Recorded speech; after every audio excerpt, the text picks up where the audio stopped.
Welcome back to Cinema Essentials. The episode is called Riots, Drills, and the Devil Part 1. It gets this name because when major riots break out in cell block A where Scofield and the others are housed, the entire prison goes into lockdown. But Scofield continues with his plan as scheduled, which is why it's given this title. Season 1 Episode 6 aired on Fox Network on September 26, 2005. Alright, if you're ready, let's begin Season 1 Episode 6. I'm your host Theo for this recap. Paul Kellerman and his team approach a former hitman to offer him a job. But the guy refuses, saying he doesn't do that kind of work anymore.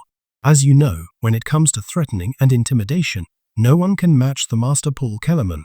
So he arranges to contact one of his disciples who's currently in prison to set up Lincoln Burrows' assassination.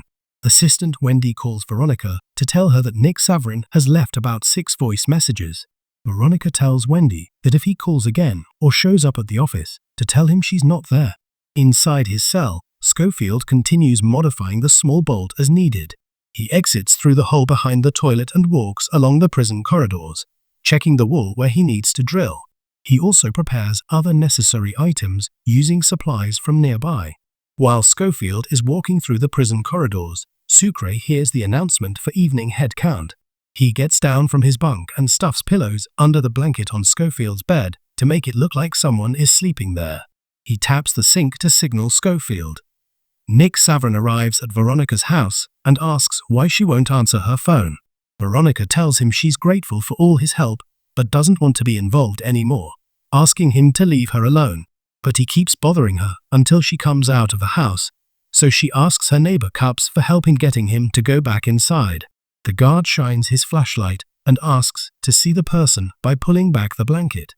But Scofield doesn't move at all.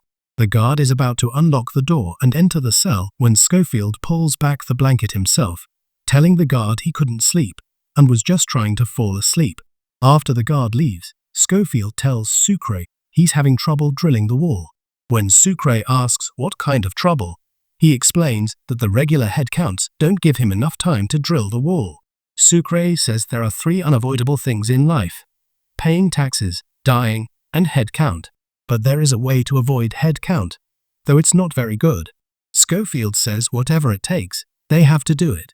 Sucre suggests, let's go shut down the air conditioning system in cell block A. When the prison gets really hot, the inmates will riot. When there's a riot, they'll call lockdown. During lockdown, no guards will come for head count. Sarah calls out to Scofield as he's walking in the prison yard. She apologizes that her father, the governor, didn't grant Lincoln Burrows clemency.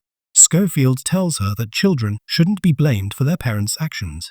Sarah mentions that she has to give Lincoln medical checkups once a week, so if the 2 brothers want to meet peacefully, she could arrange it during his medical appointment time in the infirmary. After talking with Sarah, Scofield goes to see the guy in charge of kitchen duty to pick up the small hand drill he had purchased. Teabag, who was beaten up by Abruzzi and his followers, returns to cell block A after medical treatment. Since there's no hope in the East for someone from the West, Teabag's cellmates have found him a new little girlfriend, a young inmate. When Teabag sees the young guy in his cell, he says, well, just my type. And his cellmates laugh wickedly. Teabag asks the kid if he's scared, tells him to look up, asks his name, and then takes his brand new toy out for a walk. Following Sucre's advice, Scofield sneaks through the prison corridors to where the air conditioning system is located and sabotages it. When Veronica arrives at the prison for visiting hours, the guard at the gate tells her that her partner is already inside. Surprised, Veronica asks who that could be. Looking inside, she sees Lincoln Burrows talking with Nick Savrinn. Veronica tells Lincoln not to say anything. At that moment, Nick reveals new information. He says they tracked the phone call claiming Lincoln was spotted in a parking garage, and it came from Washington, D.C., not somewhere nearby. Inside the prison, not only the air conditioning, but also the fans break down, temperatures rise, and everyone is sweating profusely. Sucre says, I only told you to turn off the air conditioning. Why did you turn on the furnace too? While everyone else is complaining about the heat, Teabag is comfortable, having his cellmate feed him. Teabag gets up from his bed and tells guard Geary that it's really hot and they should do something about it. Just then, the horn sounds for lineup. and all the cell doors open. Teabag steps out of line and asks Geary why they can't move them somewhere cooler, like Africa, while hitting the guard.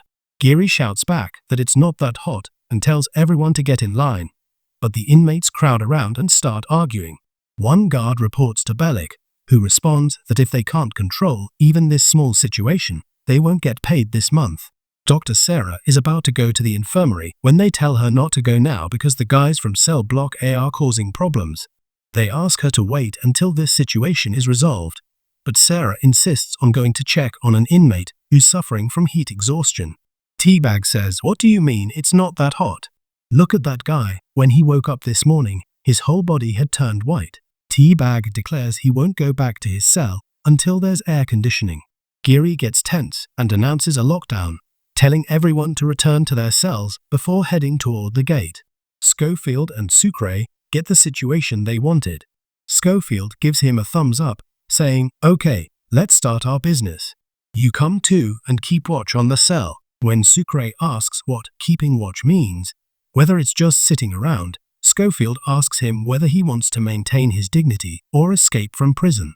Even though lockdown is called, Teabag's group stays outside instead of going into their cells.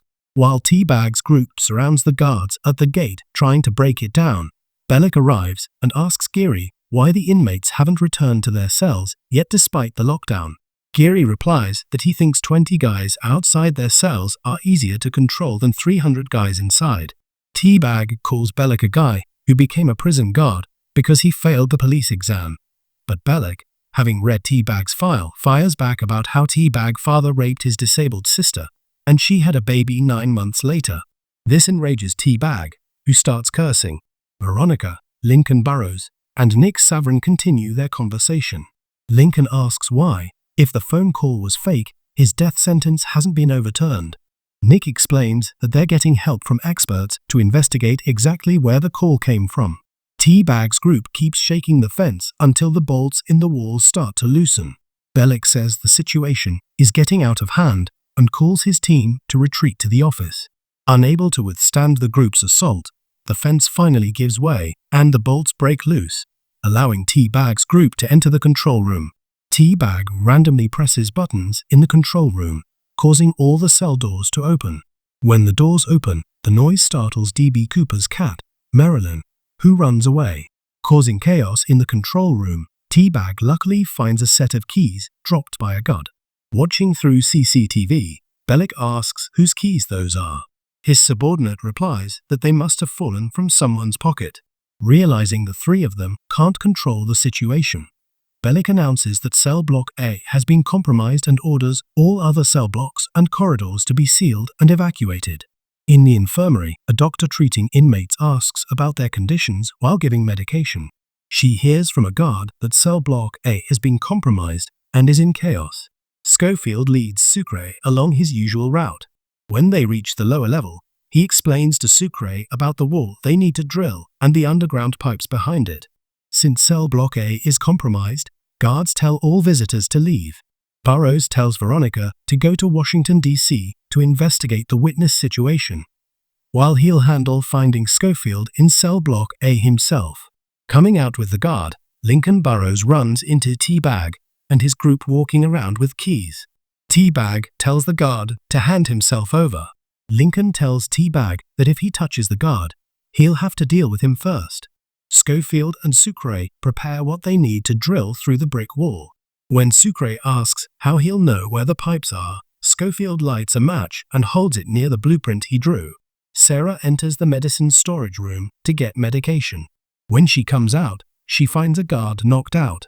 While looking around, an inmate grabs her by the neck. Sarah stabs him with a syringe she's holding and runs back into the room, locking the door. The hungry inmates all work together trying to get at Sarah. Lincoln Burrows and Teabag's group clash. Even though Lincoln fights 3 guys at once and is winning, Teabag hits him in the side with a baton, knocking him down. Sucre points out that the little flame from the match won't bring down the wall. Scofield tosses him the small drilling device. When Sucre asks how this tiny thing can drill through a 6-inch thick wall, Scofield asks if he's heard of Hooke's law of elasticity. At this moment, A voice comes through the guard's walkie-talkie asking about the infirmary situation. Since the guard is being held by inmates, he lies and says everything's okay. Sucre asks Scofield to explain in simple terms instead of using scientific formulas. Scofield explains that they'll drill small holes in the eyes, nose, ears, and weak points of the bolt pattern on the wall. Following Sucre's suggestion and Scofield's implementation, the entire prison is now in chaos. While the warden is coordinating with his staff, the governor calls. The governor asks if his daughter Sarah is safe and secure. The warden assures him she's safe because she can't cross from the infirmary to the problematic cell block A. In the infirmary, inmates are using chairs to smash the door Sarah locked, all while shouting obscenities. Scofield demonstrates the drilling technique and tells Sucre it's his turn. Sucre refuses, saying he doesn't want to deal with evil spirits. But Scofield tells him that if he believes in God, God will protect him. Teabag captures Bob and brings him back to cell block A. He tells all the inmates that after he's done with Bob, everyone else will get their turn. While drilling the wall, Sucre asks Scofield how he knows all this and what they'll do if there are no pipes behind the wall. Scofield says he calculated and planned everything carefully. When Sucre asks what happens if his calculations are wrong, Scofield explains that if they hit the gas pipes behind the wall, the pipes will burst and they'll be burned alive. Bob tries to run, but Teabag catches and stabs him, then drags him into a cell. When Bob grabs the sink to steady himself after Teabag kicks him, the whole sink breaks off. Only then does Teabag realize this is Scofield's cell and understand that these guys are trying to escape. Teabag is about to shout for everyone to hear when Abruzzi arrives and covers his mouth. Hearing the noise, Scofield and Sucre return upstairs to find their cell full of people. Teabag says guard Bob found their hole and wants to kill him. Bob pleads that he hasn't seen anything and has a daughter, begging not to be killed. D.B. Cooper helps the unconscious Burrows, who was hit with the baton. While Lincoln asks where his brother is, another inmate approaches saying if you are looking for your brother and offers to take him there. Abruzzi and Teabag have a confrontation. Teabag threatens to shout for the entire prison to hear unless he's included in the escape plan. An inmate watching the control room CCTV shouts that the guys in the infirmary are about to catch Sarah. Scofield hears this. Rushing to check the CCTV and deciding he needs to act, he returns to Sucre and tells him to continue working on what needs to be done. He then climbs up to the roof following his usual route to assess the situation for crossing to the infirmary. That's the end of episode 6. This series will continue daily until the end, so please like and subscribe to the Cinema Essentials channel. Thank you everyone for watching until the end.